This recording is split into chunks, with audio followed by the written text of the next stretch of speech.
now it's streaming live, and I'm going to switch it off again.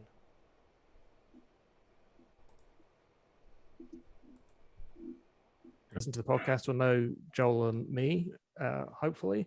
And you may also know Laura Steiner, who's been a guest quite a few times now on the podcast, is joining us this evening as well from the Milton Reporter. Thanks so much, Laura, for joining us and being part of tonight's, I don't know, festivities. I don't think is going to be the right word, but you know. Discussions, panel. Discussions, yeah, exactly. You could go either way. Yeah. So I'm just literally multitasking here right now, making sure that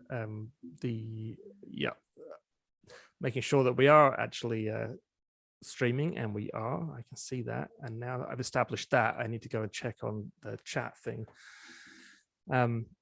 But well, I guess we should start off by saying, Laura, you were saying there's been some mix-ups with some of the polling stations, so there's going to be an extended hours at quite a few ridings, I think. Do you know anything about why that happened? It was something to do with internal systems that the party uses or something on Elections Ontario. Or that's what it caused, that the parties weren't able to get proper information on which one of their supporters voted. Or that could very well be a separate thing, though. I only know about, and there's 19 ridings, including a couple in Toronto, Oakville, some in Hamilton, and just really all over the place. I have to say, I am not a fan of I'm a huge fan, let's put it in a more positive way. I'm a huge fan of a piece of paper with an X on it. And while we still get that, the fact that a piece of paper with an X on it has to go into a machine and the machine reads it and we trust that it reads it correctly, kind of bugs me. And I mean, it seems to be the technology that has let us down from what I'm hearing. Well, in all fairness, like when I went and voted, I actually liked it because it was just, you get a big sheet, you mark off who you chose, and you put in the machine, it just reads it for you. If there is a discrepancy, you do have the paper version that you can always take that out of the box and be like, okay, let's count it the old fashioned way. Mm-hmm. So there's that backup. I kind of like this version myself, because you and I have both done the scrutineering role, and my God, that is a painful night. At the end of the night, if you're a volunteer for whatever political party, you've been out knocking on your people's doors, trying to get them to come out and vote, and you're sitting there trying to count and check in, and it's a long, exhausting day. And when you get to the end of the day, and it's a kind-hearted volunteer who just doesn't know this, the system better than she does or he does. And my God, you're just like, no, but you can't just about it, right? You're just like, no, just put in that pile, count that pile, and that's how many votes we got. Okay, good, poll done, move on. And it's I've seen, I should say that usually the polls I've scrutinized at have been extremely well organized and extremely well run. And you've been out of there in about 30 minutes with everything counted. Well, maybe an hour. But I have seen the other extreme of things going wrong. It depends to an extent on it's a long day for the volunteers, that's for sure. I mean, actually, they're not volunteers. I think they do actually get paid, but still, it's a very long day. Yeah, it is. We certainly appreciate the hard work that they put in. It's one of those things that kind of restores your faith in humanity a little bit when you see it, that people are willing to give up time and just do a job that isn't a whole lot of fun. You're not allowed out to eat and drink. No. I mean, it's like you've got to be restricted on what you can do. And I've done it before. Yeah. They tell you bring on your snacks, your medication, a sweater. This time it was masks as well. And just to be prepared to be there for like a long time. 12 hours or 13 hours, I think, because a lot of poll workers are called in, like, have to go an hour early to help set up at the stations. Yeah, and then however long it takes to the end. On that note, so if you've been, and let's get into the fun of the evening as it is. Okay. I mean, if you're a listener of this podcast, you know, Roland and myself's kind of take on how this has unfolded over the last month and a bit. Laura, you're a fresh voice to our listeners, to our loyal audience. Give us your perspective on how this election has unfolded. Were you any surprises or any It go ahead. I was gonna say, for me, it's been weird.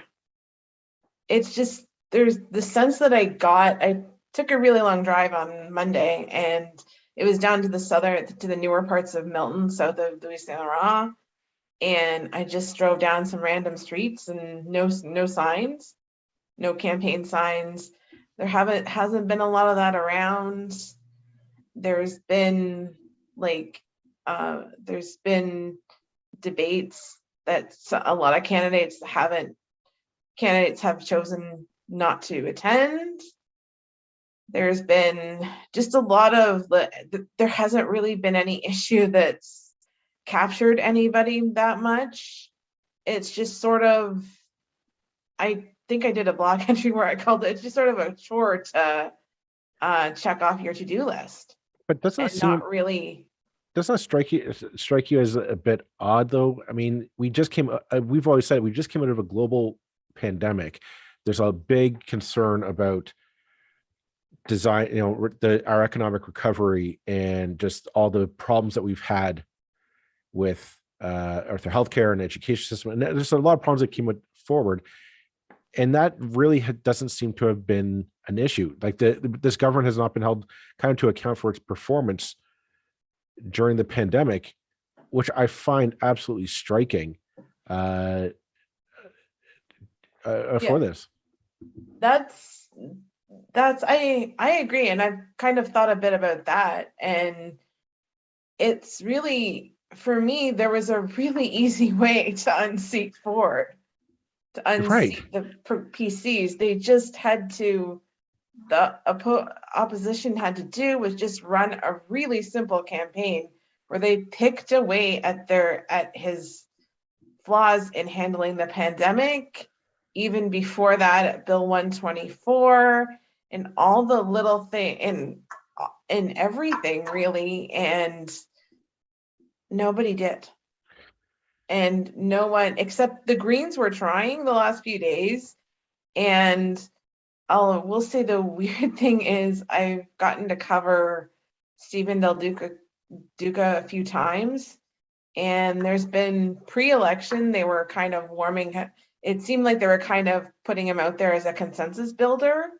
And then suddenly the campaign came along and it was like they changed direction. Right. I'm looking at CTV News here, and they have right now leading and elected. The PCs have 35 seats already.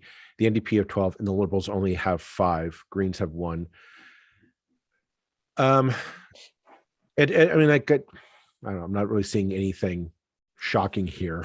I mean, I mean, they always do that leading thing where 2 polls are in with 20 votes counted. So I'm always a bit like to sort of point out just how kind of meaningless that is in the early minutes. However, yeah, and still, I mean, despite that, I mean, it's the urban ridings that get their votes counted most quickly usually, and there'll be those ridings where you would expect to see the progressive vote being the strongest. So, but it's too early to say, I would say, at this point. But probably won't take too long before we do start to get a real sense of what's going on. Now I'm just, if you're noticing me typing away, I'm just monitoring our own chat, and also we're all trying to watch websites at the same time to see what's going on out there in terms of results. Well, I mean, if I'm looking at I also have iPolitics up as well, and I'm looking at their map, and again, it's amazing seeing the map of Ontario being filled in, and it's predominantly blue. It's definitely a blue.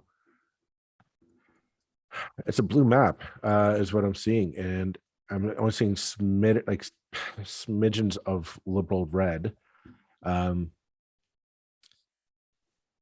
I mean, yeah. Which site are you on? I'm on I'm on the CTV News, and I'm searching between. They're declaring him elected right now.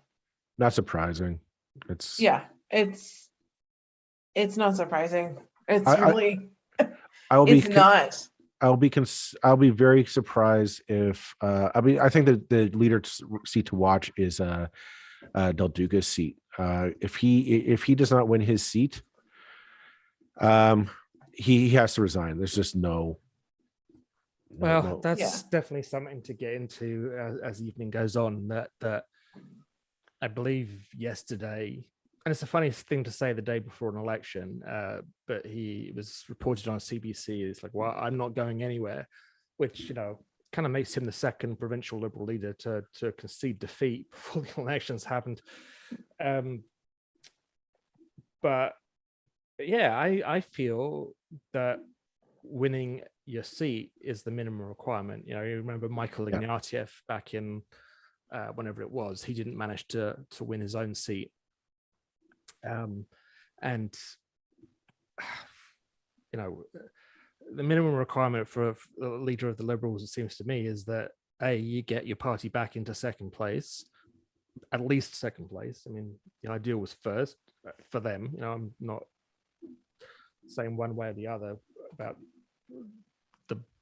the benefits or otherwise of that, but as a party, I think you win, B, you get back past the NDP. That's what you got to do, and C, you definitely get your own seat. You get a place. Having not had a leader in the House for 4 years, you get your leader back into the House. Seems like the minimum requirements. So if that, certainly we've been hearing rumors for the last week that Vaughan is going to be close, and that the PCs have been throwing a lot of resources at it. I tell you, this is what we do know from having looked at riding association finances the last few weeks, is that the Conservatives just have so much more money than any other party. I mean, not just double, triple, quadruple, 5 times, 6 times, 7 times more at a riding level. It's crazy. So I mean, that's got to pay off at some level. But you would think you'd try and if you're an opposition party, you try and innovate, and you try to find new things. And that's what shocked me is about this campaign has been the NDP and the Liberal are really pulling from the playbook of 2003, not the era of social media and whatnot. They could have done a lot of more interesting things to get their person's name out there. Laura, I just want to draw this attention to you. CTV is calling Parm Gill and Milton is elected, I believe. They have or he's maybe ahead with he's ahead. He's ahead with me. It's like at this point 2,000 votes against Samira Ali's 1,000 votes. Yeah, so probably enough to call it, I guess. That doesn't surprise me. You guys go on? I've been on 538 the last couple of days, right? And yesterday they were calling it a too close to call. And today I went on and it's going to be they're predicting a hold for the PCs. But I'm not so sure. The Liberal campaign has had a pretty aggressive get out the vote campaign. And we're dealing with 2,000 votes. I mean, that's an awful long, when all the votes are counted, the winner will probably have closer to 20,000 votes. So 2,000 votes counted is not a lot. Just in the last couple of minutes, it's swung a bit. We're now Samira Ali's at 1,600 to 2,700. So, but it's 30% to just under 50% is a big gap. I mean, what you can say, who so the MPP there was oh my goodness, Parm Gill. No, previously was The name's gone, it and was I know her so well. Indira Naidu it was Harris. Indira Naidu Harris. I mean, I know Indira very well, so apologies, Indira. I'm sure she's probably not watching, but So I know her now- son a little bit too. So so the Liberals were in third place at the last election, right? The same as Burlington, I believe. I think so. Yeah. Yeah, I think so as well. And I'm just looking at the early results from Burlington. And again, kind of there, we're looking at, a handy lead for the PCs with 1,100 votes, 38%. Second place, Mariam Manar with 830, 28%, and the NDP in third. Currently, again, small numbers. The first results are coming from Stony Creek, which is one we're definitely watching this evening. That I would like to talk about for a little bit. I mean, that is the fact that the Tories are out in front in that riding is mind-boggling to me. Like that's a riding that typically it swings between the progressive parties. It's either an NDP or a Liberal seat, depending on which way the wind blows. The fact that the Tories have a lead, I know that a number of polls are predicting them to take that seat. That's huge. That's to me, that's a huge failure of the progressive parties in this province, that you cannot hold on to Hamilton East Stony Creek. Yeah. Again, It's Hamilton. The numbers and the numbers right now are so Jason Farr, who was kind of the Liberal star candidate who was dropped in there, who's a Hamilton councillor for downtown. It's currently in third place with 439 votes and 23% of the vote, trailing the NDP candidate Zagam Butt, and the PC candidate handily ahead by about 5%. So yeah, that is, well, I was gonna say it's a shocker, but it's not, because we've all been predicting it. I should chime in. CBC just predicted that Doug Ford has won a second majority. Okay, so they lasted 20 minutes. So this is it. This is like, this was what struck me as the kind of how the night would go. It's going to be a very quick victory. Like this has been an utter failure of Andrea Horwath and Stephen Del Duca. This cannot be understated enough here, is that they are clearly grossly incompetent at their jobs after the grief that Doug Ford put a lot of the province through, that the anger that was here in this province for his handling of COVID, and they could not capitalize on it, is astounding. But how much as well do you think has to do with the campaign Ford has been running? It's been really, that's been really odd too. Like I find that his campaign operated the exact way that I predicted his campaign would work. In all fairness, we've reached out to the Tories, to multiple Tory candidates, and to Doug Ford's office as well, to say, do you want to come on the podcast? Now, Doug Ford might have been a bit of a stretch being the premier, I understand that, but everyone else we've reached out to, and everyone else has shown interest in coming back. We don't hear anything back from the Tories at all whenever we reach out to them, and that's kind of their playbook is, no, we have our people, we have our bubble, and we only speak to it. We don't have to. And that's the playbook. So that if they just need to mobilize their people. Where this is a complete failure in my mind is that the NDP and the Liberals never reached out to build their own people. And when there was plenty of people who were angry and saying, no, I'm going to, I don't want another 4 years of Doug Ford. It's pure incompetence in my mind. I mean,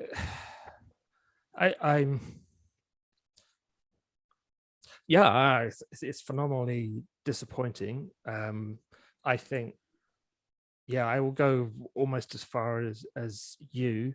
They've now called Burlington for the PCs, Natalie Pierre.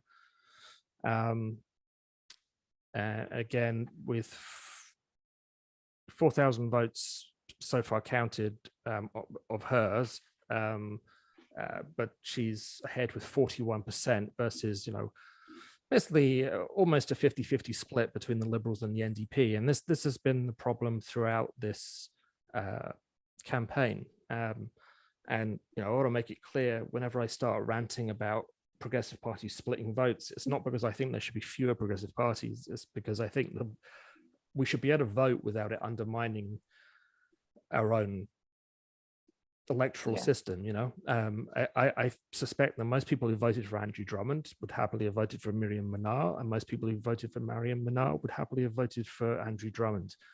They don't really care, but voters in Burlington didn't know which one to pick as the best choice to give them a chance of getting ahead of the PC candidate. Now, it also has to be said that if you tot up the Liberal and NDP vote this time, it's only slightly ahead of the PCs. So I would say that the PC vote has actually gone up, again, early days in the count. But it says something that not only is this a bad day because the Liberals and NDP have just not been able to, one of them hasn't been able to emerge as the leader that progressive voters could coalesce behind. But also the PCs have just flat out done well, and kind of in some ways consolidated and even strengthened their position from 2018, and that's incredible given the things that have happened in the meantime. It is, yeah. I know.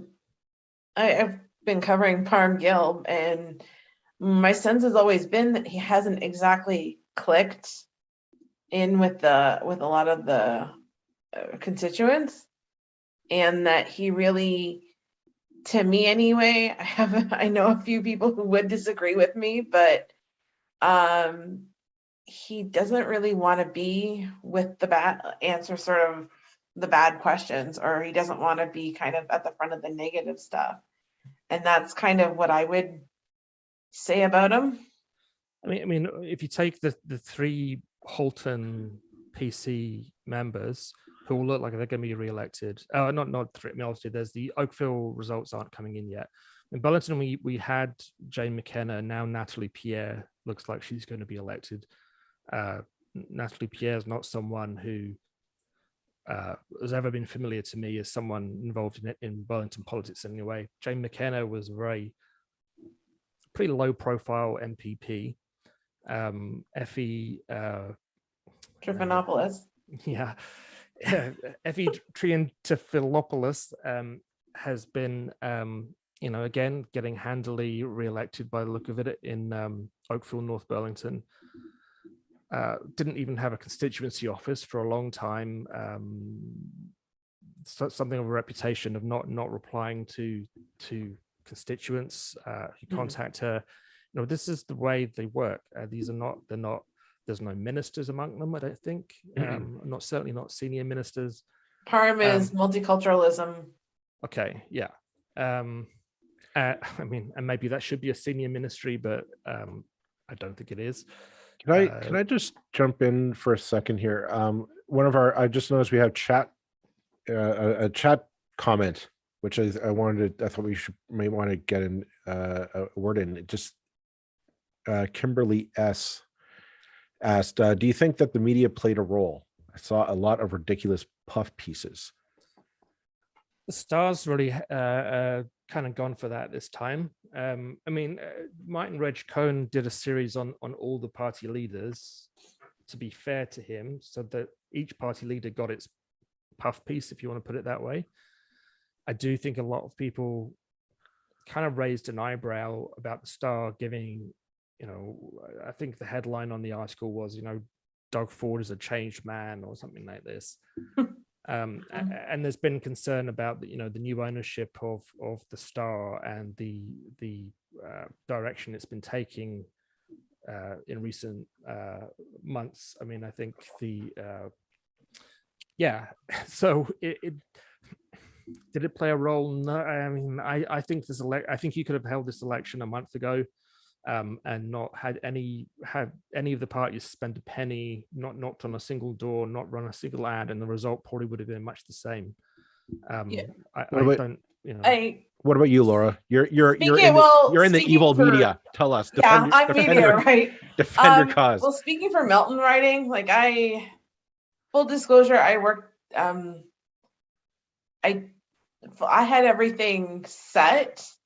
There was one Monday I sent out emails to every single candidate in Milton, and everybody got the same questions, and basically an email saying, here are the questions, have them to me by Friday, and will have them to me by Friday. And I was planning to do profiles of everybody, but nobody got back to me. None of them, not a single People, one. well, or they got back to me late, Mhm. is the thing. And it's like with running right up against the end here, election day, there wasn't much use in putting them up. I'm gonna go out and say I don't think the media had anything to do with this. I really don't. I think Yeah, I think this entirely was a failure of Stephen Del Duca and Andrea Horvath to capitalize on the anger that's there. Because here's the thing, maybe it's my bubble. I've never heard of somebody who said, I think Doug Ford is doing an amazing and excellent job. Everything he's done, 5 stars, no problems whatsoever.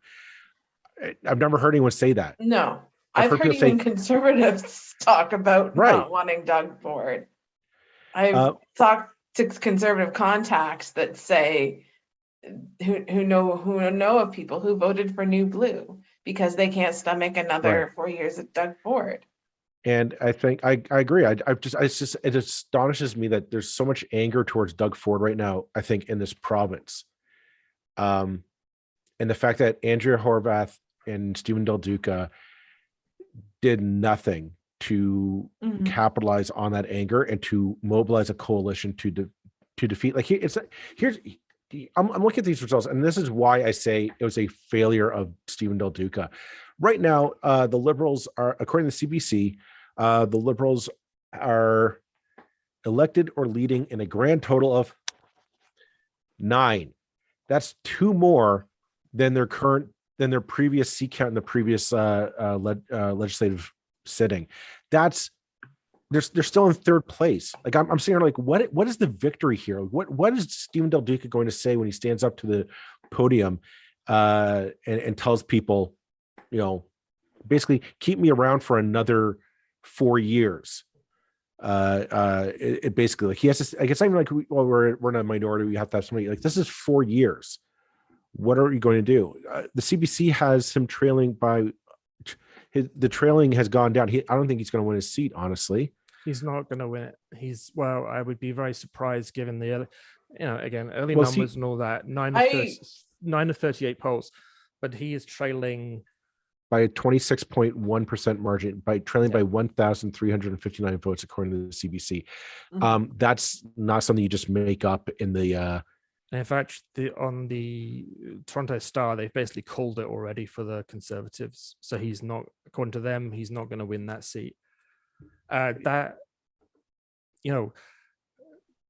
Duca is the Vaughan Liberals were kind of the it's Fortress Vaughan in a way that the kind of not the Del Duca Liberals, but the McGuinty Liberals came out of with like Greg Sobara, who was very instrumental in pushing Del Duca's leadership. And it was kind of like after the Wynne era, the Del Duca leadership challenge was kind of a, Yeah. the return of the McGuinty era Liberal Party, which was more to the right than Wynne was, and very much. I mean, I was still involved in politics at that point, Mhm. and I was at the leadership election, and it was the argument was that we went too far. We being me at the time and the party at the time, not we anymore, I hasten to add. But the party went too far left, and this turned people off. And I never felt that was the case. You look at all the policies that we've been talking about, and that people were most annoyed about being cancelled, like basic income. It was the left-wing policies, and the vote went to the NDP by and large, not to the PCs. I always think that the Conservative vote across Canada stays fairly stable between about 35% and 45%. I mean, okay, that's a 10% swing, but it doesn't move that much. What moved was the number of people who, the number of progressives who are like, okay, I'm going to vote NDP regardless this time. It was the split. It was the split on the left that killed the Liberals ultimately. But this is not a recovery for the Liberals. I mean, they are still looking to be heavily in third place. This isn't a split. Like let's be honest here. When I'm looking at here, this is not a split. This is purely just a repudiation of the NDP and the Liberals.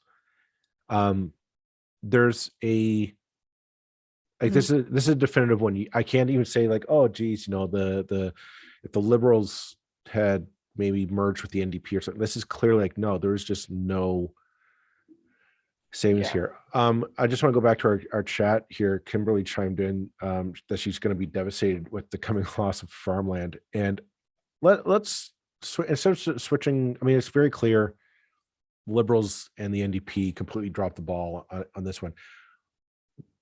What do the next 4 years?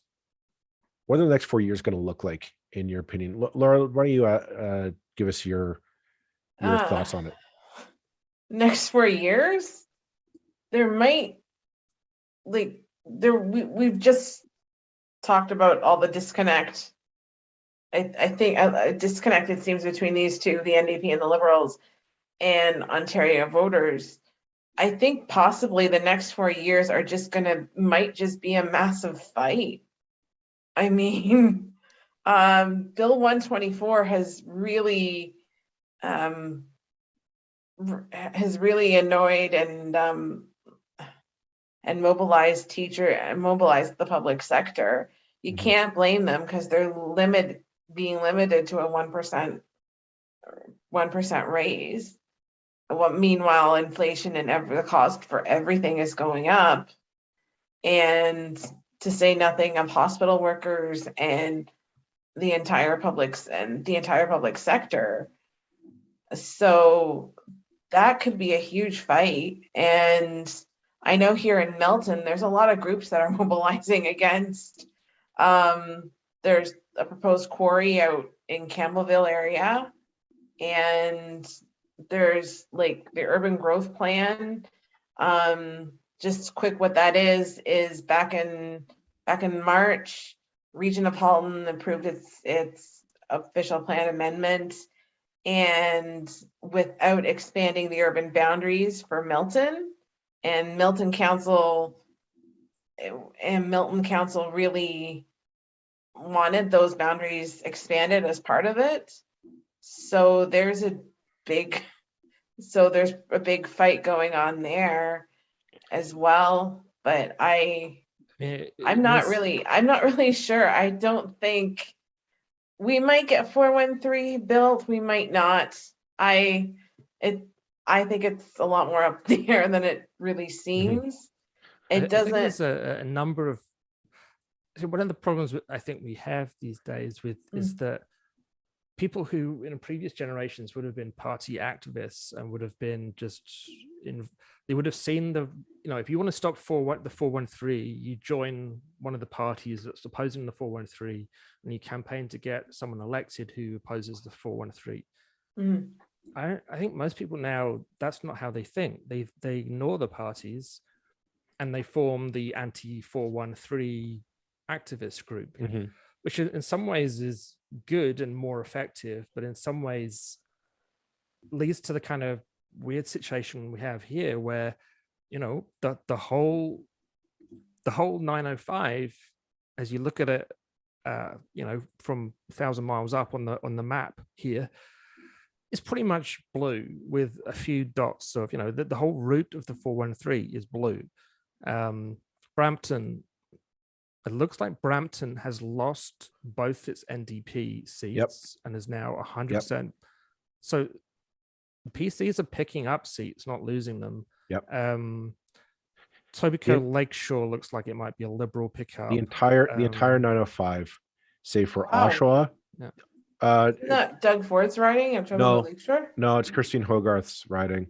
Yes, she looks like she may be. Well, it's very, very close. It's very close. It's too close. But right now, where I'm looking at it, yeah, the entire 905 map is blue, save for Hamilton, minus Hamilton, East Stony Creek, and Oshawa. The rest of the region is just a sea of blue. They won it all. I would argue, I think Highway 413 they're going to push through. They're going to make an effort to build that, but it is a big but. I think you're right, Roland. There'll be an organized opposition to it. There's going to be a big push from people.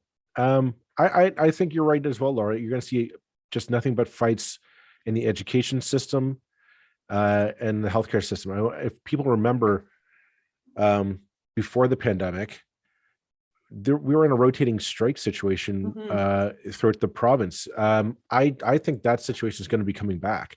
I think we're going to be facing as soon as this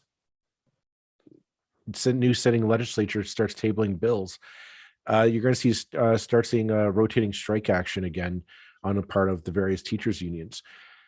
I don't see that ending for 4 years, at least not well. Just same as yeah, I mean, I suspect so. And just around that, this is a disastrous. I mean, by any standards, this is a disastrous night for the Liberals. Yeah, look, I didn't expect them. I thought this was going to be bad for them. I didn't think it was going to be this bad. Joe Promoli is not going to win. She was the one candidate I think for a lot of people kind of stood out as really having made an impact. As a 905 Liberal candidate who was an activist for vaccination after her child died of influenza before COVID, and is really waged a fairly effective campaign, it seemed to me, of getting herself noticed in a way that many candidates fail to do. But she is looks with 16 of 33 polls, so that's half the polls reporting she's well short, and it's been called for Nina Tangri, who's the PC. As I say, the whole of Mississauga, with the possible exception of Tobico Lakeshore, Mississauga Lakeshore has not gone as a state. So that's yeah, I mean, I guess if you look at most of these seats and you tot up the progressive votes, you end up with more progressive votes than conservative ones. Here's a question. I think we can safely assume Stephen Del Duca will resign as leader tonight. There's no way. I'm not going to assume that. You really think he's going to stay on? I think he might try. I don't think he should. Oh my God! If he does, it'd be disastrous for the Liberals. I'm kind of torn on that because I'll be honest, I never had him picked for a leader anyway. Because I thought there were more dynamic. Like I think the other two were Michael Couteau and Mitzi Hunter. Yeah, I thought Mitzi Hunter was a much more dynamic choice. Well, there's Mitzi Hunter. She retained her seat, but the other choice I thought, it's interesting. Mitzi Hunter is the only she's the only leadership candidate from the previous running who won a seat. Like she's the only. Everyone else has either left. Michael Couteau left the party to run federally. Kate Graham did not win her seat tonight. Stephen Del Duca did not win his seat. I'm trying to think of who else ran. Who were the other also rans? There was name's gone out of my head. Yeah, this is why I would never get anywhere in politics because I can't remember his name. But the guy who ran in Oakfield, North Burlington. Alvin Tejo. He's gone. He's gone. Yeah. that there was someone else whose name who was from Ottawa who I can't remember. Yeah, Kate Graham has not even come close to winning, sadly, Yeah. and I say that as someone who likes Kate Graham, kind of know her personally, but yeah, has not worked out. NDP, the NDP seems to have consolidated their wins from 2018 in most cases. Okay. There's Mary Margaret McMahon in Toronto has taken a seat. Oh. Look, well, it's too close to call, but no, I think they have called it now. So there's one more. There's a new Liberal seat there that Mary Margaret McMahon looks like she's defeated Kate Dupuy of the NDP, but Yeah. Catherine Wynn's old riding has stayed Liberal. But here's a question: do you think Andrea Horwath's going to stick around? No. Do you think she'll resign as well? Yeah. It's her fourth election. And as we keep going back to, if you can't do it this time when it's pretty well, almost like, so to speak, shooting fish in a barrel. It's a saying. The CBC is pointing out that they're the only party technically to have lost seats too. Yeah, that they lost seats. I didn't see anything too new from the NDP. No. Either. So I think she's gotta go. And I really feel, and sorry, I just interrupted you there, Laura, okay. Which is what I do, as Joel knows, to his chagrin, because I can't keep my mouth shut sometimes. However, I'll carry on. Having interrupted, I'll carry on.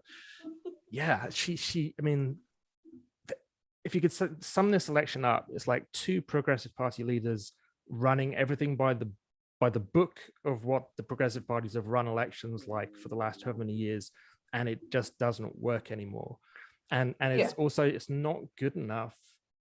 They basically decided, is okay, you know, what matters at this election is that I end up ahead of the other progressive party, and that ultimately matters more than 60% of the electorate getting a party that they can live with. You know, and we have to, although I think this is a bad election for progressives, when you toss up the votes tomorrow, there's still going to be 60% progressive votes and 40% non-progressive. And that is not right. That we're going to have a massive majority PC government again. We have really doing some really awful things in this province. we have another comment in the chat. James Monroe is asking, COVID presented a largely one-issue term of government. Does a future more normal political landscape present a new set of policy challenges? Will it lead to a different election next time? That's a good question. That is definitely a very, very good question. I'm going to chime in and say, I'm thinking what this means is COVID is going to be behind us, but the problems will stay. If you catch my meaning, like my beef with COVID wasn't that Doug Ford said it was over, because I guess it was over. It's that it exposed so many problems in our social safety net, our structures, and in healthcare and education and the like, our labor laws and what have you. And instead of saying, hey, let's try and fix this, it was basically this, let's just make it easier for businesses to carry on as normal, much to sacrifice the safety of millions instead. I think James's point though goes back to what you're saying, Laura, is that we're going to expect 4 years of a lot of confrontation, because here's the thing. I don't think I think the progressive parties in this province are about to go into a deep sense of navel gazing. You're going to see the Liberals are going to, one way or another, they're going to, Del Duca doesn't leave, they're going to go and force him out, and they're going to elect a new leader who basically still has to rebuild that party. And then I think Horwath should resign as well, which means they're going to have to go elect a new leader, et cetera. And so what you're going to be left with is all the unions and all the grassroots organizations like the Stop the 413, Stop Sprawl, etc., they're the ones going to be left holding the opposition in this province. And you're going to see a lot more legal fights. I think you're going to see a lot more just a lot more fights and a lot more bitterness in this province. And I reminded of my youth when I grew up. I grew up in the late 90s. I graduated high school in 2000. And so, Roland, this, you don't know this because you weren't here. You're still a wee lad across the pond.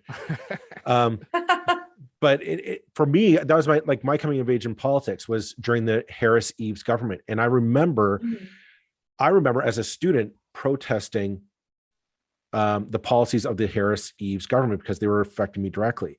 I remember marching on my school board to get them to get some kind of deal together with the teachers. It was a very rough time, and I think you're going to see a new generation of teachers are going to be experiencing the dark side of politics, and that's what gets me is that they might be watching today. I have teacher friends who I went to university with, and they got their teacher's license and they started teaching kind of at the height of the McGuinty-Wynne era, when McGuinty and Wynne were dumping in billions of dollars into education to upgrade schools and get all the equipment, and schools were really, really good. That's about to change, and I think it's going to be a cold wake up of this generation of teachers who started teaching underneath the Liberals and thought they were bad.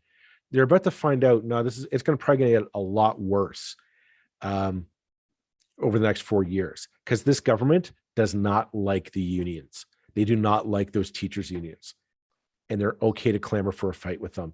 It's going to be a very rough, dark 4 years ahead of us. So James, this is a long-winded way of me saying, no, this isn't going to be normal. This isn't going to be we're just going to go to business as usual. You're going to see a lot more confrontation in the media and in the grassroots against this government.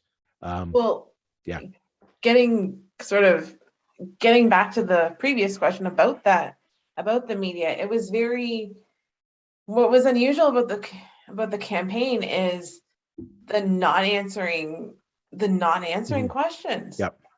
And you can't govern a province with little under half the country's population and not answer media questions. It's the most disturbing thing. But here's the thing: it worked.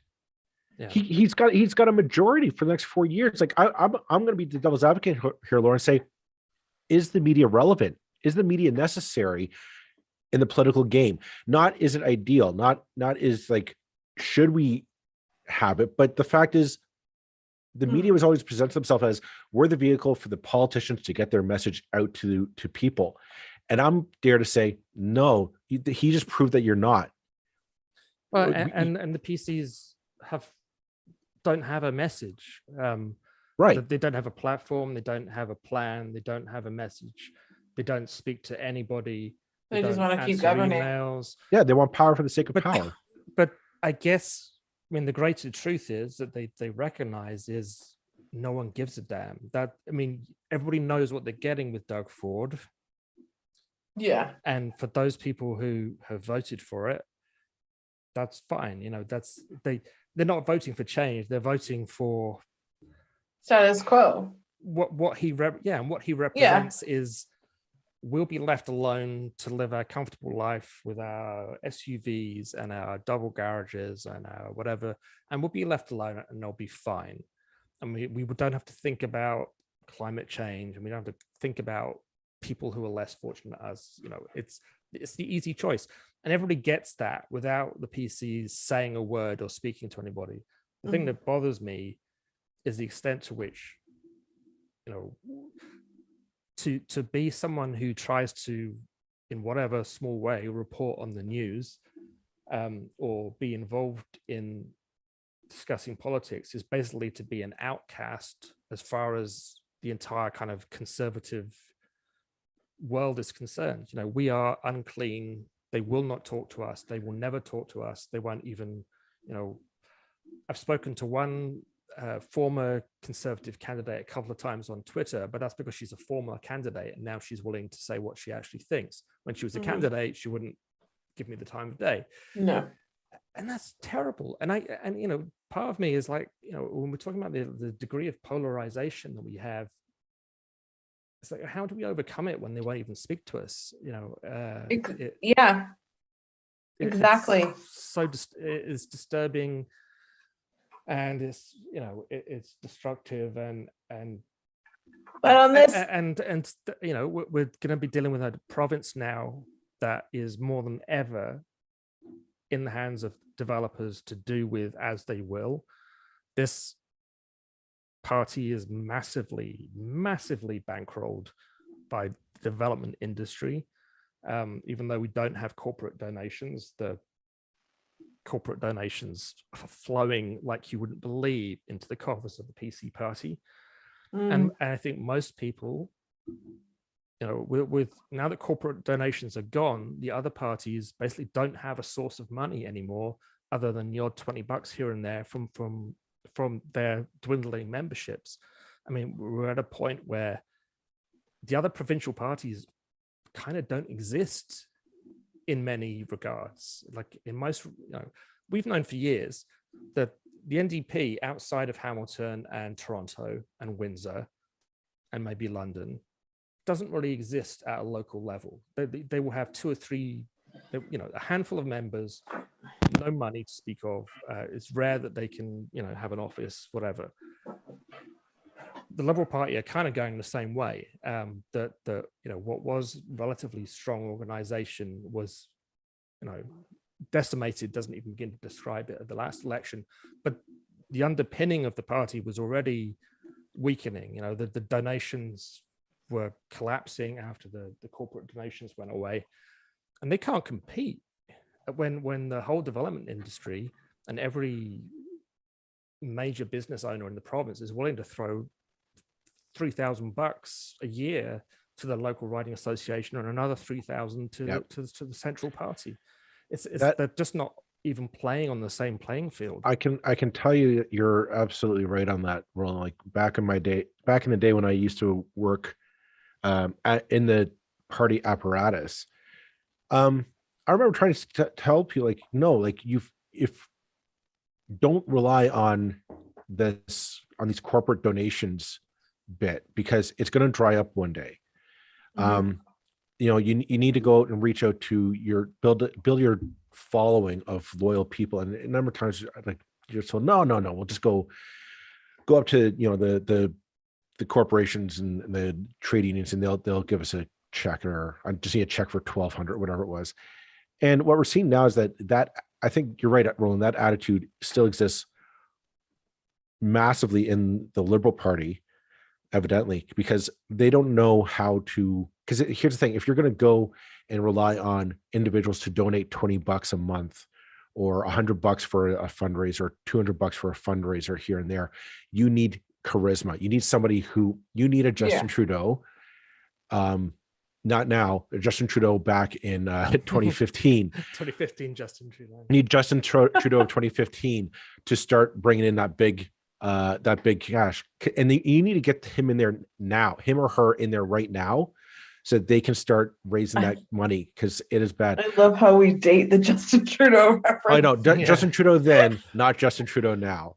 We've got a comment. Actually, we've got a comment from Nicholas Paul, who's a very special friend of the 905 podcast. He makes us sound good, people. Yeah, and he's having a day off tonight because we're doing it live. But thanks, Nicholas. Nicholas is awesome, or Nick, I should say, and he's posted a comment saying people of his age, which is sort of university age, everybody says the leaders made a huge impact on this election. Lots of people wanted to vote Liberal but didn't like Del Duca. Yeah. I mean, it's difficult to see how Stephen Del Duca was going to appeal to younger voters. Difficult to see how Andrea Horwath was going to, you know, on the fourth kind of go round. Well, she was a known quantity by then. Like, people knew who she was. People knew who. Yeah. You know, you knew who Andrea Horwath was. You either if you didn't like her then, you're not going to like her now.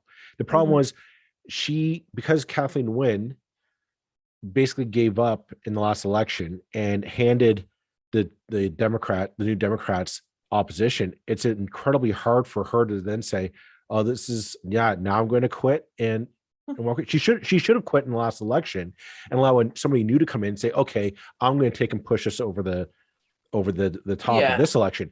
She didn't. She hung around and maybe like, well, yeah, I didn't. If I didn't like you then, Andrea, I'm not going to like you now. So why am I going to I get? guess what you can maybe say is that, although I think the NDP have lost a seat in Windsor.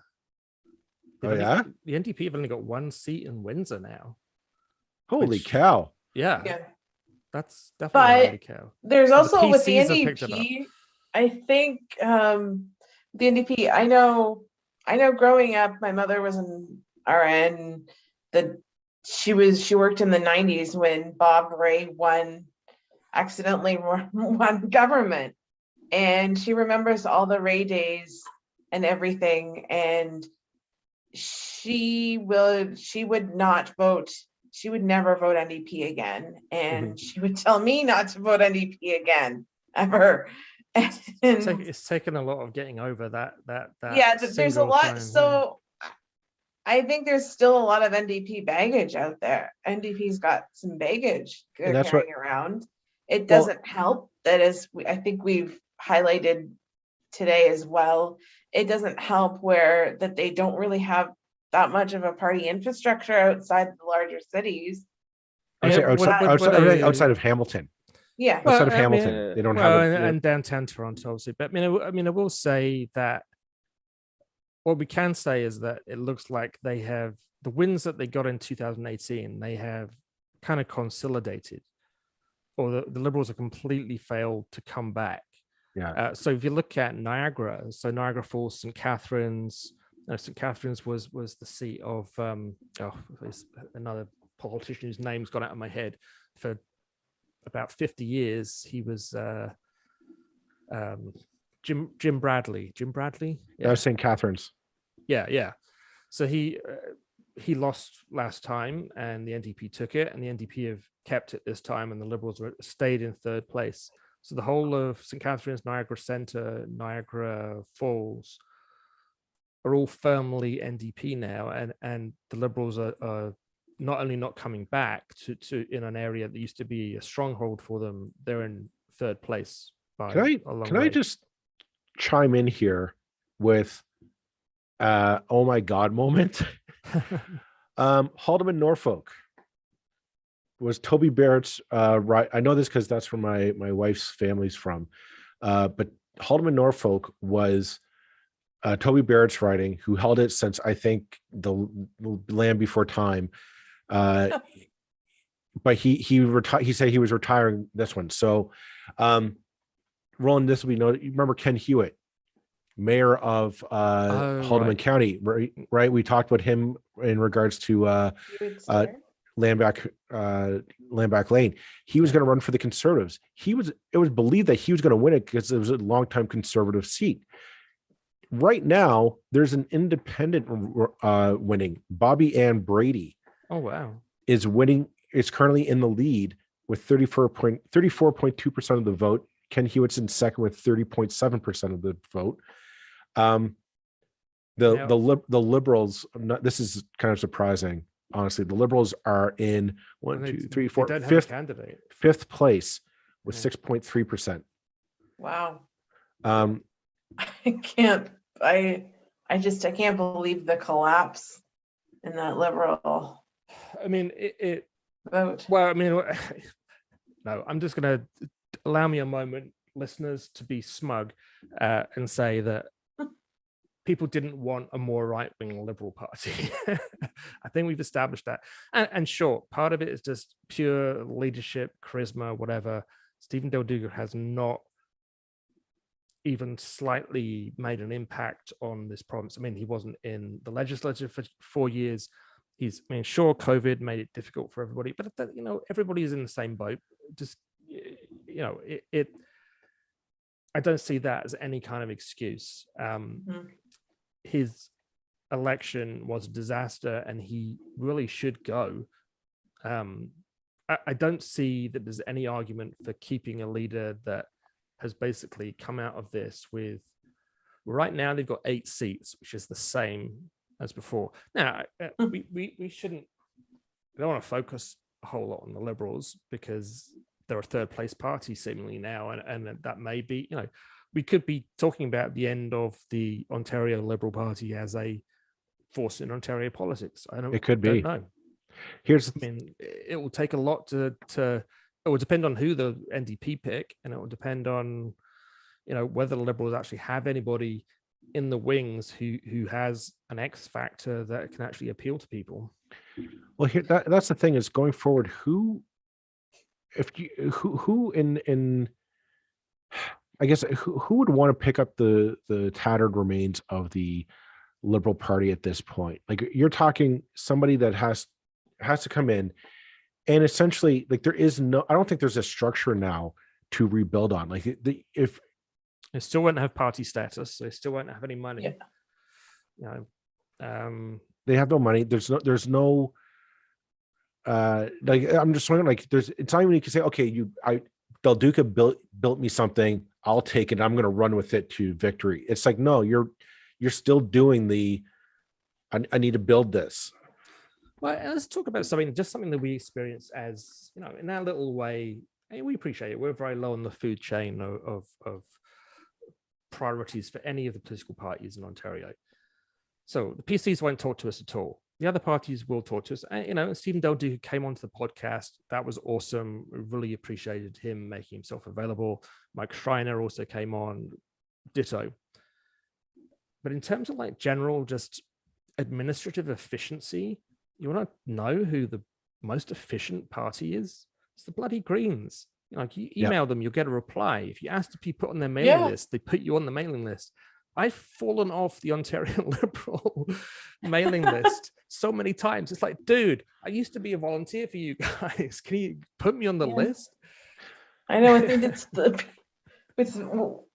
me. It's with me. It was the PCs for a little bit earlier, and it's like I was just on your office media list, but that's when I got the sense that they were centralizing all of their media stuff, is because May 4th, when that election was called, I got an email basically saying, here are the contacts for all the different regions. These people are going to be moving from this ministry to help with the campaign, and et cetera, et cetera. And it's like, well, that was interesting. So what about the local? And and then I accidentally found out because one of the volunteers also works in their office, and I know because they handle media, happened to canvass my house, and they said, well, so and so is at the email address on the mailer, and they can help you out with local stuff. So it was just by accident. Yeah, I mean, it's they really don't. I mean, and I don't think that the Liberal Party doesn't want to talk to people. It does. It just managed to fail. To just like the basic thing of like, okay, there's a media entity, however small, that wants your information, because we want to have all the information from all the parties. Mm-hmm. And they couldn't even do that. And it's like, it's pretty bad. In my ideal world, it should be your media, like that. It's election time. I need some publicity. Your media, like that. What do you need? And when it comes back to Hamilton East, Stony Creek as well, I mean, that's the results are pretty much firmed up there. The PCs are going to take that, and it's not that close. 35% of the vote. Yeah. Zagan Butt came second. Is coming second, and Jason Farr. So Jason Farr, I mean, Jason Farr may not only have made sure that Liberals had no chance in Hamilton East, Stony Creek, Mm-hmm. he probably hurt them in other ridings in Hamilton, because the man is so disliked, particularly in central old Hamilton. I was going to ask you earlier about how much the dislike of the current council there has sort of I mean, followed him into his provincial candidacy. So I know that, you know, at the leadership election that chose Stephen Del Duca, some of the old guard Liberals from Hamilton who have spent 20 years destroying the Liberal Party in Hamilton very successfully, but who stick around and somehow still manage to wield some kind of level of pathetic local power, all through their weight behind Del Duca. Those guys will have been behind picking someone like Jason Farr as well. You know, it's the Brettinas, it's the Larry Dianis, it's the his name's gone, the Vito Scro, who ran for mayor 4 years ago all the guys who year after year after year opposed the LRT project, even while their own party was offering billions of dollars to Hamilton to build it. Those guys have again managed to pick a loser and screw over their own party in Hamilton. And those names, anybody who's listening who's involved in the Liberal Party, put them on a list. Don't let them near anything anymore, because you don't have any seats. You haven't had any seats in Hamilton for a while. You know, Hamilton used to be like a liberal fortress of the Cops, Sheila Copps, and the Copps Coliseum, and the whole, those days are so gone. And it's gone because the party grandees in Hamilton, for long before the Del Duca era, were assholes who I don't know what they were thinking about, but other than trying to get themselves elected and appointed to things, they created an extremely unattractive organization that has never been able to challenge the NDP for year after year after year. The one kind of sane voice in the room in terms of Hamilton Liberals was Tegnet Meakin, and obviously he was the last kind of voice at the table, and he retired last election. But I know, when I saw Jason Farr's name come up, it's like, oh, they're at it again. It's the asshole club, who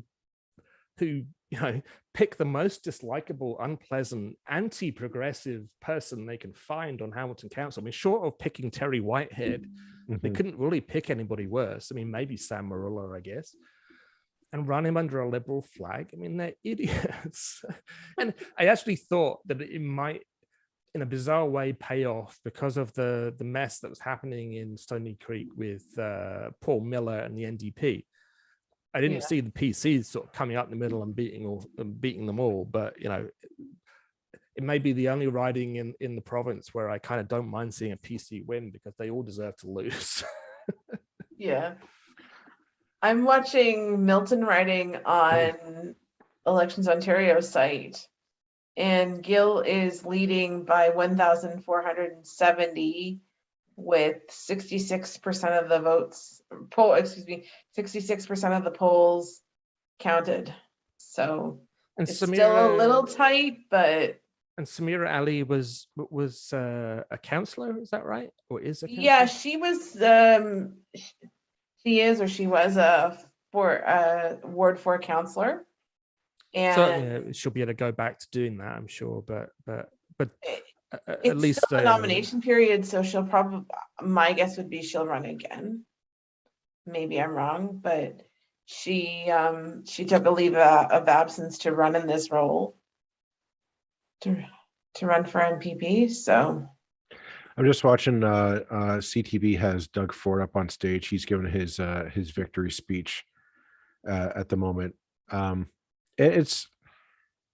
not surprised by any of this. I am a little surprised at just the complete collapse of the progressive vote in this. Like I'll be honest, I just don't know if there's I'm floored by the liberal collapse. I mean, I really thought that, okay, maybe not a a victory, but they should be at least the opposition. Yeah. They should be a very strong opposition, replacing NDP. And the fact that Del Duca couldn't get this done and it's like right now they're saying there's CTV's got him at 9 seats. Sitting at 9 seats. He increased their seat count by 2. Like That's not enough. That's not that. Yeah, it's not enough. It's a like, my God, like how you don't even get funding from the legislature for that. It's just sad and pathetic. Is what it is. And I actually thought at the beginning, I thought it was going to be Ali that was going to win here. I thought there were a lot of people who thought that Liberals are going to win in a lot of seats. Yeah. Until I'll be honest, until I started actually looking at who was being nominated around the 905, and aside from we were saying Jill Promoli and Kate Graham out in London, and the sitting incumbents, I was like, I don't know if they have a single all-star candidate in their running for them. Like there are people like just like I wouldn't know them for. There's been a lot of there's a lot of history and a lot of baggage, I think, with Prime Gail still from the 2018 nomination for Progressive Conservatives here. Just remind me. I was going to say remind the listeners, but remind me actually, if I'm honest, what happened there? Milton's often been like kind of a controversial one, right? It was basically there were allegations of fraud around that nomination that people. I sort of was nudged towards somebody that was a member of the Federal Liberal Riding Association here, and had somehow got notification that they were a member of the Progressive Conservative Party of Ontario, and B, they were going to be able to vote in the nomination, and they didn't pay for it.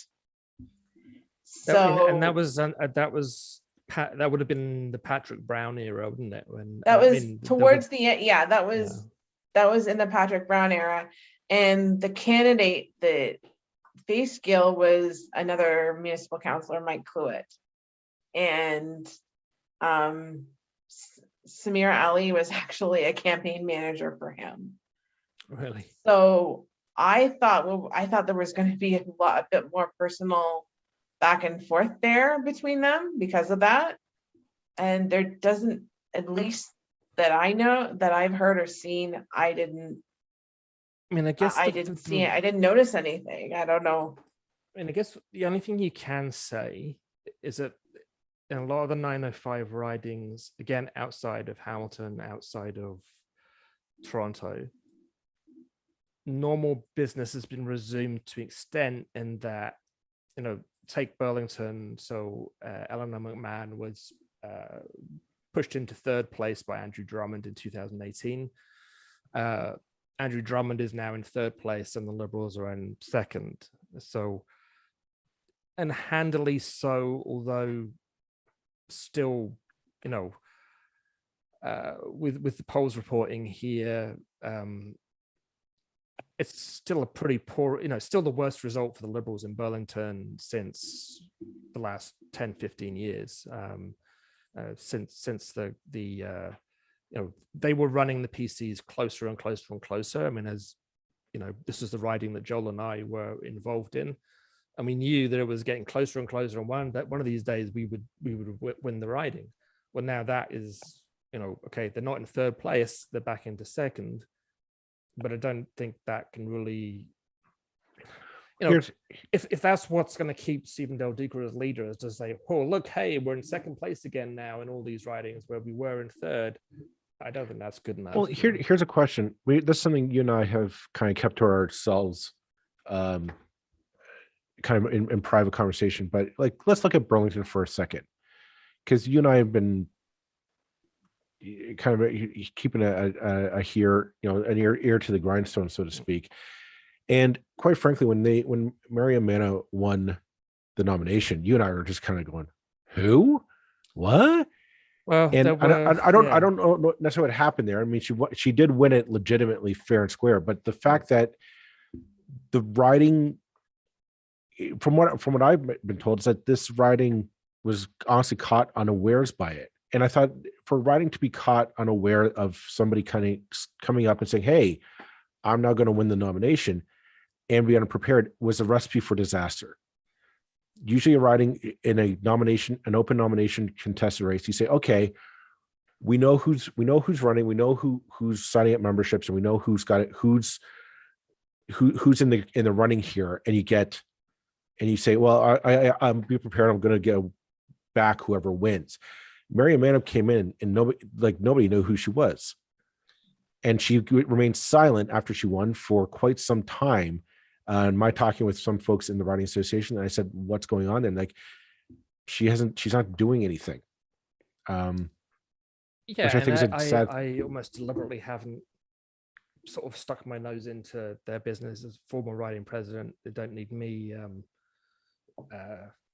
being involved in any way, shape, or form, or don't particularly need my comments. But and I will say that there were three candidates for the nomination in Burlington, two of whom had already won elections. Now, usually that's a slam dunk, when it comes to picking your a strong candidate. Someone who's already won an election always piques your attention. And you can say, well, it's open nominations, and whoever gets the most votes win. And it was an open nomination, and the person with the most votes won. But the problem is that participation in local politics is so small. Writing like Burlington, which is a fairly healthy writing association, we still only have, in a general scheme of things, somewhere between, say, I don't know what the numbers are, but somewhere, say, between 60 and 160 members, most of whom are not very involved, and they pay their $10 a year, but some of whom are very involved. But that's not a lot of people out of a city of 100 and however many thousand. So someone who's not very well qualified, but who can call on a group of whatever kind to join en masse a writing association to vote for that person can get themselves chosen, which is completely by the rules, completely appropriate, completely legal, but not necessarily smart. And I think Mary Manham is kind of an example of that. I have heard, I don't know, that she was encouraged to run by someone from Hamilton who's involved in the Liberal Party, who's also been a disaster for the Hamilton Liberal Party. I don't know that that's for sure, so I won't mention names, but it wouldn't surprise me. And it's like, well, it's all very well getting your favored person nominated, but if they're completely inexperienced, very young, very, not a strong public speaker, as far as I say it, hasn't particularly made an impact over the last couple of years in terms of getting themselves noticed in the riding, then, are you really doing the world a favor by getting that person nominated? And is the party really smart to let someone who is inexperienced and green, are they really wise to let that person run and say, well, it's an open nomination, it's democratic? It's not democratic. It's a weird kind of democracy when you're talking about basically a system where no one takes part, but you can, the thing which keeps our elections honest is the fact that there's millions of people voting. If you've got an election that's got an electorate that could be 160, but then overnight it could become 2,000, that's not really democratic in any real sense. And parties have always talked about party democracy, and it's a big fib because they're not democratic. They don't have to be democratic. The only important thing is that they pick the right candidates who are most likely to win. And in this case, they didn't do that. There were two stronger candidates who would have had more of a chance if they'd been able to go forward. I mean, it sucks, but it's just true. I cannot see any way in which either Lisa Kearns or Andrea Gerbrands. Gerbrands wouldn't have got more votes. I'm sorry, they would have done, because they have political experience. Yeah, I mean, so that's bad leadership at the end of the day. The party leadership should not let the weakest candidate win the nomination. They just shouldn't. There's so many ways in which parties know how to make sure that doesn't happen. Michael Moniz just chimed in on this chat there. Nice Les Paul there, Roland. Something to cheer me up now that my writing flipped to PC from NDP. I know, like, maybe that'd be an interesting deep dive into this after everything's said and done, because I'm looking at this. Les Paul? No, God, no. I'm looking at the gains and losses here on the CBC website, and the Conservatives have picked up 6 seats, and the Democrats have lost 9, and the Liberals picked 2. I would imagine, I would love to go into that number and to see which 6 seats in the province flipped to the Progressive Conservative, and the fact that my suspicion is they're definitely coming from those New Democrats. How many new, like 6? They have to, really, don't they? I mean, the math just tells you they have to. The fact that somehow New Democrat seats flipped to Tory. Now maybe that's because there was a vote split up the middle between the Liberal and the New Democrat choices there. But man, like, that just says something. Like, to me, it's again, it comes back to that indictment against the Liberals, that people were like, no, I can't even vote. I can't even bring myself to vote for Del Duca. Well, and I wonder if it's so. I mean, looking at Windsor, right? I mean, Windsor is as progressive as they come traditionally. Now we're now talking about. It used to be a Liberal stronghold, like a really very, very strong stronghold. It now has one NDP MPP remaining, Lisa Gretzky. It's a PC city now.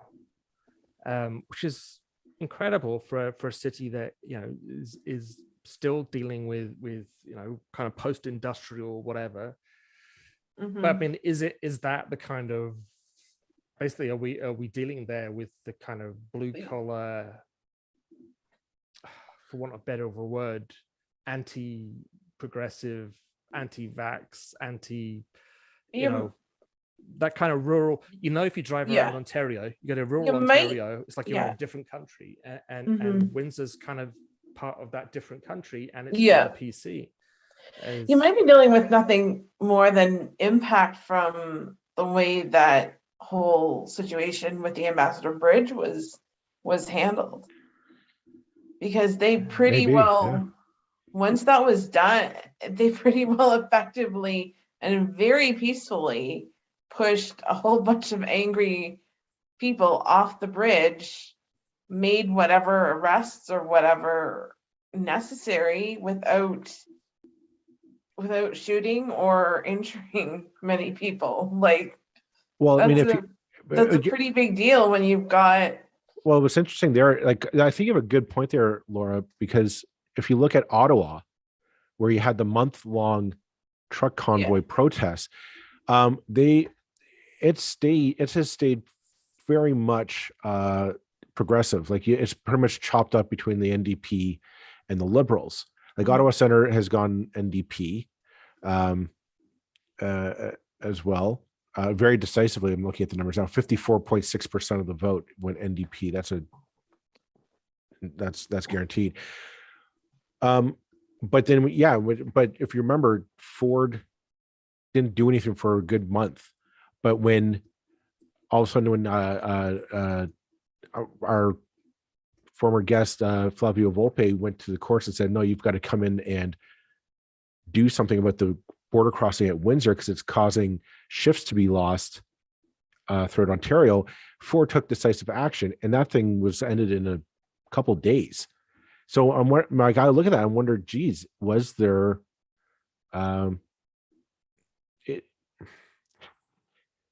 I'm looking at Windsor West is still NDP. So my bet is maybe not entirely that way, but there is definitely I think there's a touch of that happening. Oh, hang on, Andrew Horvath speaking. Just listening.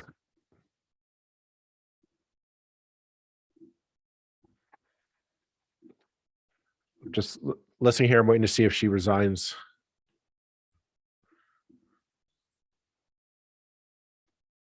Oh, probably not.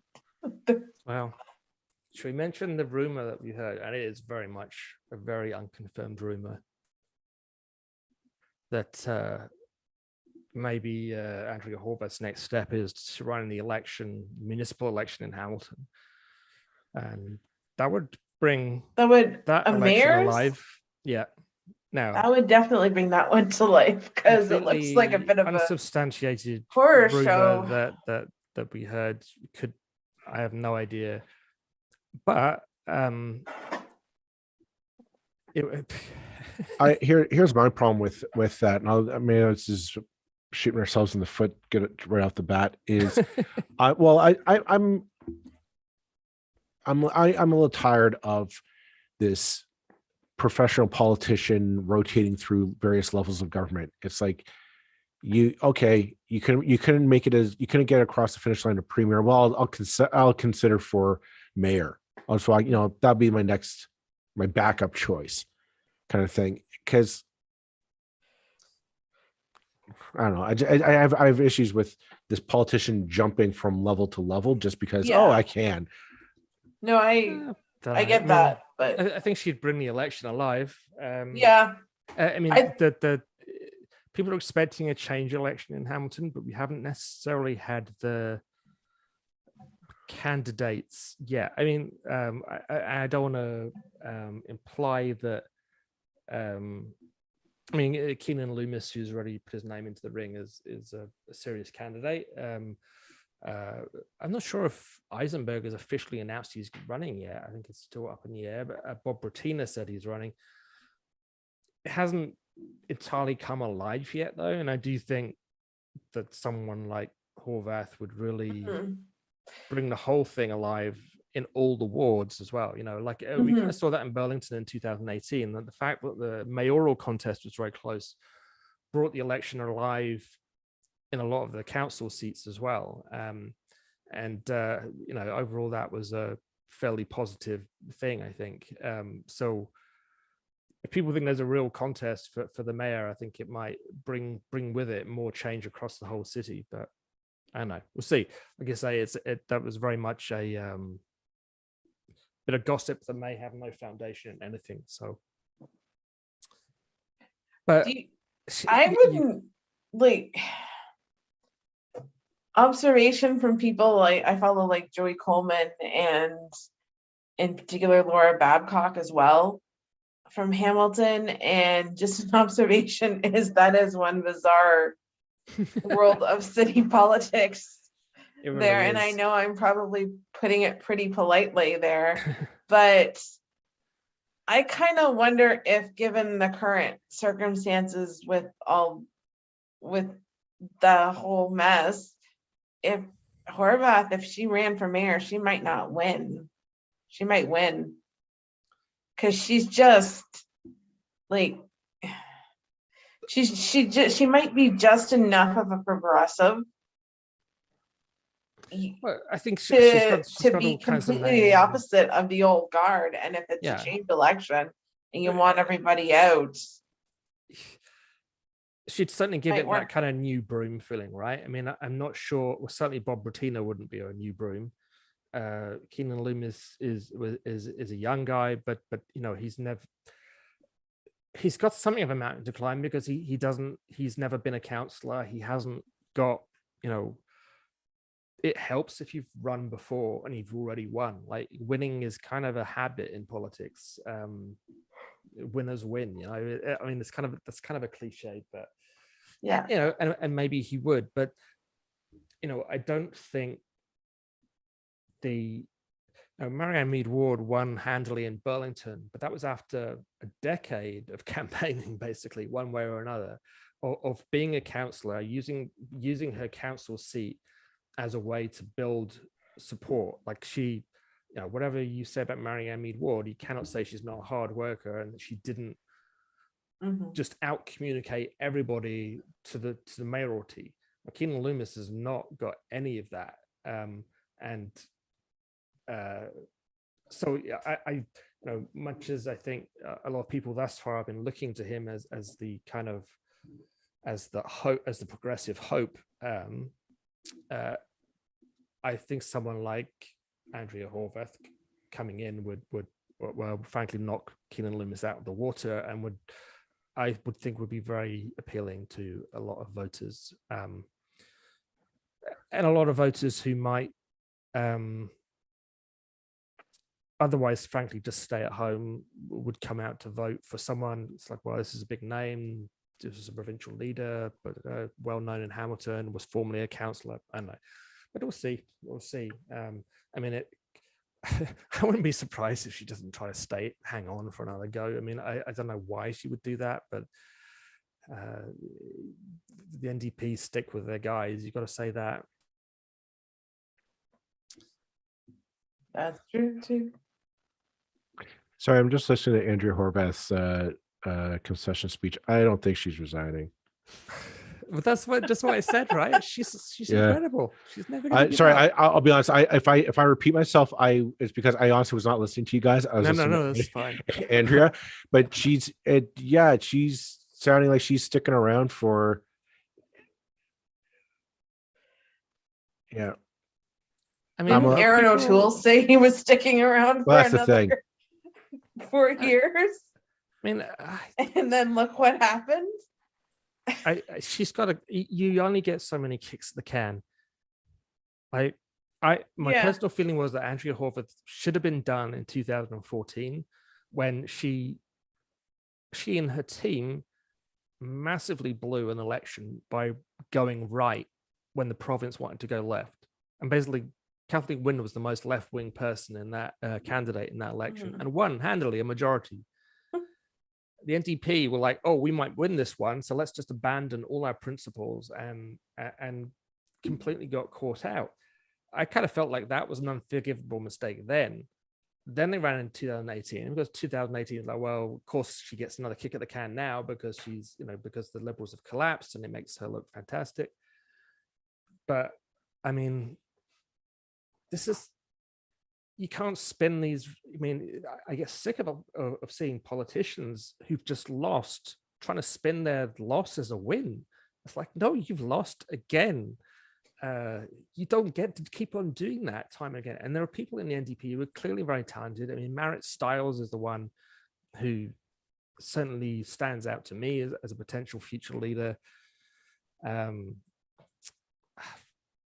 It's time. Come on. Oh wait, hang on. Hang on. Hang on. Hang on. Hang on. This is exciting. Now You're we're leaving getting us in exciting. suspense now. She's crying. She's crying. Oh, And she's talking about handing off the baton. okay. I want That's fair enough. she's milking this at this point. Like at this like it's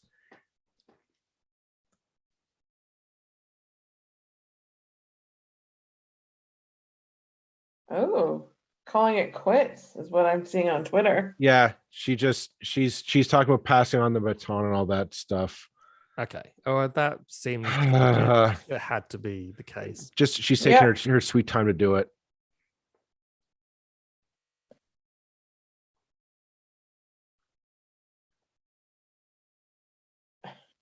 Well, What do you guys think of the new blue party?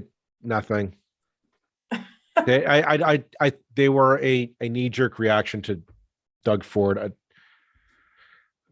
I mean, ultimately, those parties. I mean, if you see what just happened to, what's his name in Alberta? What's his name? Jason Kenney. And Jason Kenney, who most sane people thought was pretty damn right wing, just got booted out because he wasn't right wing enough. You know, so the extreme right is on the rise across the nation. I mean, there's no doubt. And Doug Ford, I mean, it is somewhat ironic that Doug Ford is probably one of the more moderate PC leaders in the country. And certainly you compare him with Pierre Poilievre, the guy is not in bed with the anti-vaxxers and the real crazy people, although plenty of people in his party are. No. But there is, and we sort of went back and forth a little bit on Twitter. There is that press progress story. Yeah, I mean, and actually, let's just talk about that briefly. I mean, I think, our coverage today is probably not. This isn't going to be like the federal election where we were still in doubt about what the result was after about 3 hours. This is a pretty clear result. But yeah, I mean, I really felt. So there's two press progress reports recently, and they're both based on documents. This guy who claims he's a whistleblower, who called David Wallace. And the one yesterday got a lot of attention from a lot of people because it basically says, hey, look, there's all these links between the PC party and the Kremlin and Russia and the Russian government, and the Russian government's trying to send money to Ontario. And I thought, well, I read that, and after a few minutes, it was like, this is 2018, when Russia was not a pariah state in 2018. May have had all kinds of problems. There were already issues with the Ukraine, all the rest, but still, Russia was not an enemy of anybody in 2018.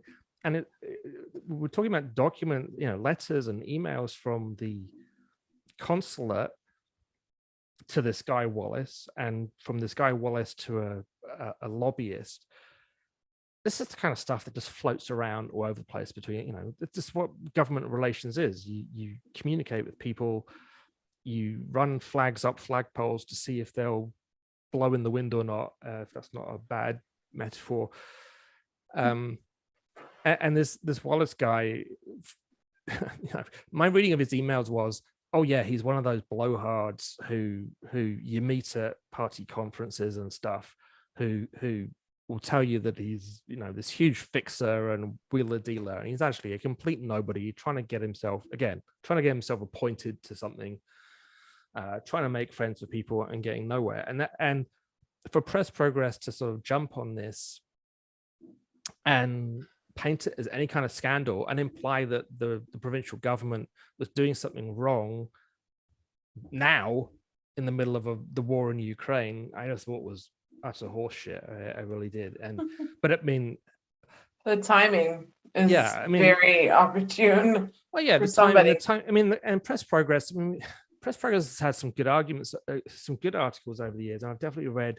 I remember they were the only people to cover a candidate in just Del Duca is taking the stage now.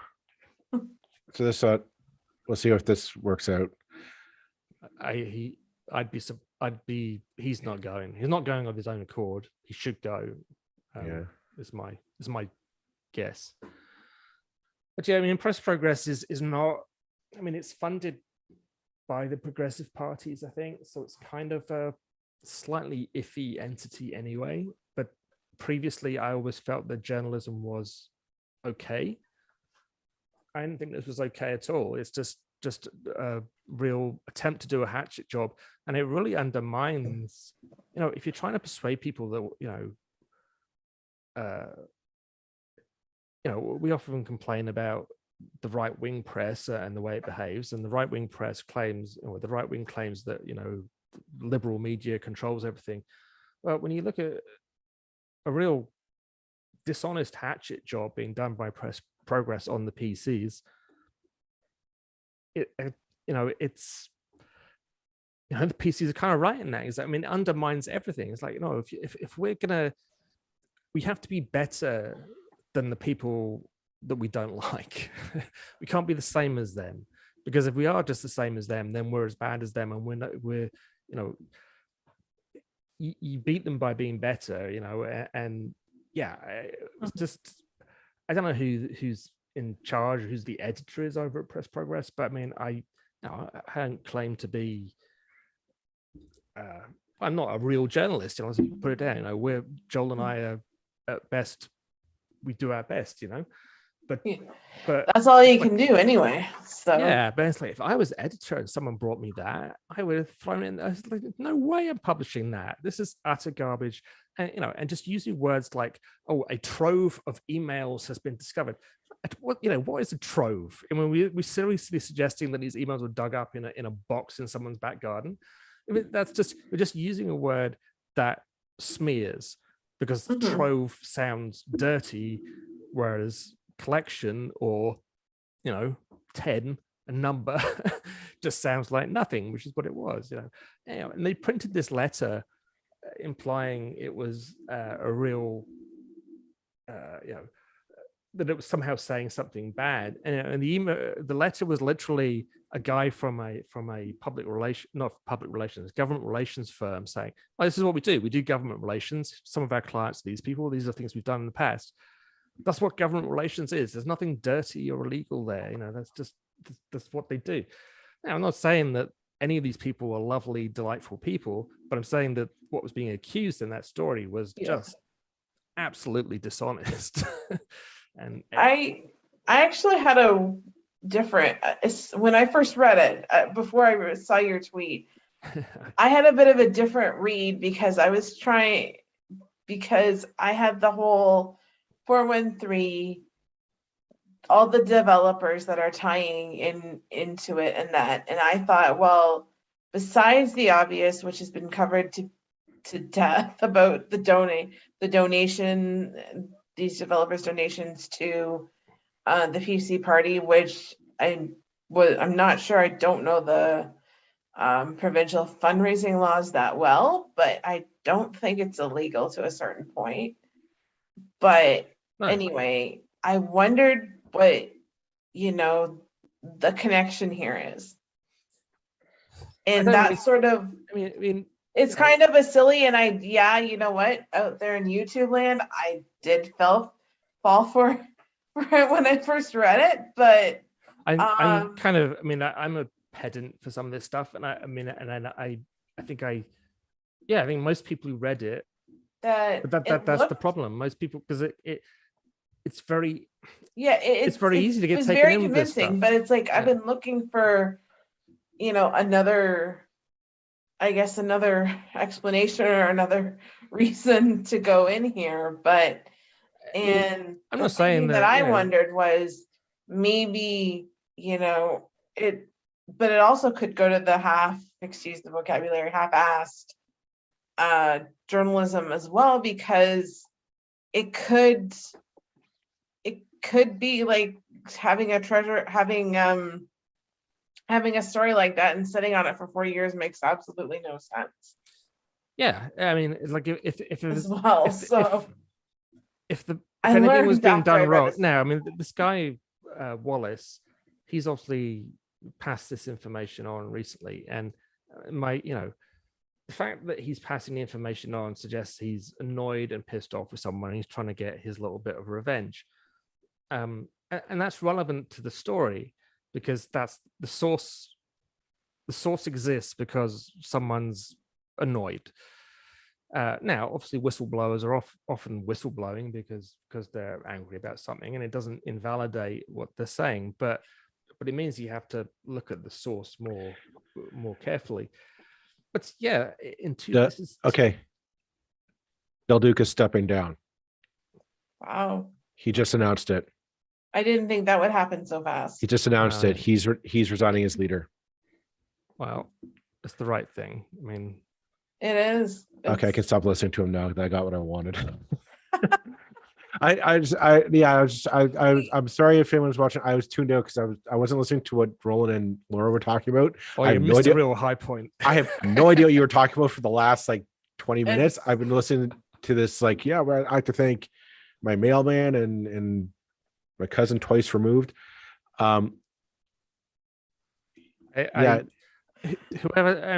talk about that now. Let's talk about what we hope happens with these two parties over the next year or so as they find new leaders. Yeah. And you know, yeah, what comes next? I mean, Laura, I've been shooting my mouth off as I do. Do you think they just keep on doing what the parties do? If they're And- smart, they won't. If they're smart, because at the same time, for the PCs, at the same time, it was a typically per PC type campaign. They also tried some different things with we discussed at length about the media side of it, or ignoring the media as it might be, and some of their policies in the budget that they were running on as well was a little bit more left than maybe PCs would usually go for. So they were doing some things that were not typical of the Progressive Conservative Party. And I think the Liberals and the NDP both have to do the same. And the NDP in particular also has to shake off Bob Rae, the ghost of Bob Rae. I mean, I wonder if what's happened federally really with go moderate is what I think the I- NDP need to do. They need to let go of the extreme left, because it's now the Green Party territory. I would argue, yeah, I don't think the Liberals or the NDP are going to merge necessarily. I think the NDP will stay the same, only because their membership is very orthodox. The membership, like I've yet to hear anybody in the NDP rank and file membership who really has a willingness to change. The Liberals always do. The Liberals always can go back. We've seen it, right? They go back and forth with whatever they think the wind is blowing. They missed the wind this time very much so. However, I think the Liberals need to start doing not the same way, but they need to take a page from McGuinty's playbook, which might sound very weird coming from me for what I've been saying for the last month. No, not counterproductive, but McGuinty went out and built a coalition with teachers unions and hospital nurses, and he built a coalition on change, because let's face it, at the end of Doug Ford's next 4 years, there's going to be a big appetite for change in this province. People are going to be angry, exhausted, all that stuff. Somebody has to be ready to capture that anger. Del Duca let it fall through his fingers. He should have been there to get every nurse and teachers union and say, you elect me, there will be peace in Ontario. And I think that I think that's whoever the new Liberal leader will be, that's what they need to do. Whether or not they will do that remains to be seen. Yeah. Well, on the union section of it, there were secondary teaching unions that had candidates they were endorsing throughout the GTA, including Milton, including Samira Ali here in Milton. So right. I mean, it's one of the most amazing things is LiUNA throwing their support behind the PCs again. I could go on LiUNA at some length, but yeah, I mean the PCs actually have more union support these days than you might imagine. But I can't get away from the feeling. I'm not a fan of merging parties or having fewer political parties. I think we live in a world where there's there are more and more opinions in the world, because the world is more complicated than it used to be. We need more parties rather than fewer in a lot of ways. But our electoral system doesn't work with it. No. So, and so we get these skewed election results. The time for messing around with electoral reform arguments is over. We can't keep on letting the wrong party win. And if the Conservatives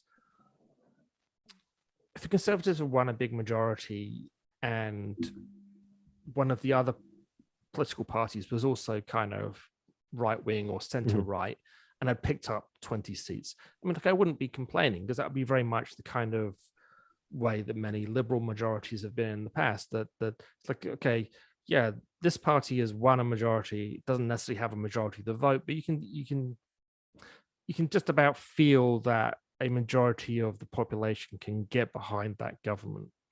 Yep. But increasingly, that's not what happens. Where, you know, the federal government, with a minority, with a really pathetic proportion of the vote, formed a government. Now, and fair enough, they've now come to an agreement with the NDP, which I think is by far the most positive thing that's come out of. You know what? I'll be honest. I think all this talk means nothing at this point. I really don't. I really do. I think we're falling into the same trap that the progressive parties in this country always fall into. You fall into this purity contest of, oh, well, you know, do you want a proportional representation? I want ranked ballot and all that. And it's like, you missed the point of what people were saying, is that people are concerned about their cost of living. Now they're going to give Doug Ford the next 4 years to figure it out. I don't think he'll do it personally. I think if Doug Ford wants to, I believe his intentions are there. I just don't think his plan has any hope of actually accomplishing what he wants to do. Instead, what you had with this is what you probably have with the rank and file Liberal and NDP, to say, oh, well, we need to talk about electoral reform. The ship has sailed. You're not going to get electoral reform. You got to figure out how to win with this system. Yeah. Oh yeah, no, I mean, and it's like, the mistake the parties have made. It's like they were talking about the potential for doing deals after the election. It's like, no, you got to do the deal before the election. Right. You got to say the NDP and Liberals are going to have a coalition. We are not going to run candidates against each other, because it's more important that Doug Ford loses than that the NDP runs a candidate that will never happen. The Liberal Party will not concede the fact that they cannot win, because here's the thing: they know that they can win. They have won before in these ridings. I would what I suspect, I think the next election is the Liberals to lose as well, only because the Liberals have shown that they can build the coalition to win. And I think the next coalition, the next victory, or the next big Liberal government, if there's going to be one, has to be at the NDP's expense. You need to go and just blow the NDP out of the water. Now the NDP might do the opposite. They might say, well, no, we're just going to take out the Liberals as the only progressive vote on the ballot and take the rest of that 60% vote. So the NDP are a lot further away tonight from making a breakthrough in the 905 than they were before. They're now back into third place across the 905. Yeah. I would But that's what the results I'm seeing from Milton. The cat, I hear their candidate here is a new candidate, has never done this before at all. And tends to be the way it works. Yeah, and one of the debates actually ended up being a conversation between Samira Ali and the NDP candidate.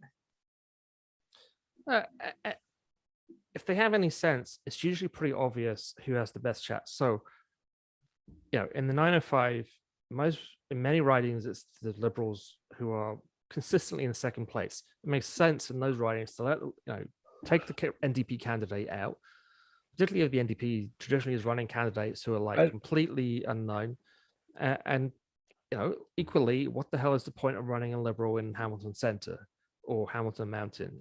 Where you're in third place or more. Here's an interesting tidbit. I'm sorry. I still have CTV going in my ear. The total vote tonight was 38%. That's poor. That's lower than a municipal election. Yeah. This is see, to me that tells me there's a huge amount of opportunity for the Liberals to come up and win this thing. There was no single, I found there was really no single issue that people that motivated people to come out. Yeah, I mean the parties just completely failed to to find an issue that hurt Ford, like a single issue, which isn't. Yeah, I think. Well, I'm again going back to my comment on at the very beginning, which is the weirdest thing in a year where I can't understand coming out of a pandemic when a lot of mistakes were made. Mhm. It's the strangest. Merrily Fullerton just got re-elected in Ottawa with like 60% of the vote or something. You know, here's the woman who is the face of the long-term care crisis. You know, crisis is Okay. a strong enough word. I'm just gonna chime in. We're coming up at 11 o'clock, folks. Let's wrap it up because it's clear we're gonna get 4 years of Doug Ford, and I'm gonna need to get some sleep because it's gonna be a long 4 years. So I'm gonna say let's just wrap it up on that. It's gonna be another 4 years of Doug Ford. Good news is chances are the 905 will not talk to any Tory MPP in the 905 region, only because they don't talk to us. So that's going to be fun. But we will talk to them. We would love to have an episode with any PC MPP candidate, former candidate, current candidate. We would love to talk to you. We would give you a highly respectful hearing. We would let you sell your wares to the public. Well, I'll be shocked if they do come on, but you know, there we go. But yeah, well, and thank you, Laura, so much for Laura Steiner. Thanks so much for joining us tonight and keeping us company through this. It's become it was fun. Become an election tradition. Yeah, it is. It's kind of fun to do every now and again, and I'm glad the elections don't happen too often. But maybe, well, municipal elections, maybe. I mean, municipal elections could be fun. Okay. All right. Well, I'm gonna say good night, folks, because I got to get to bed. Okay. Yeah. Okay. Thanks, everybody. Good night. Bye.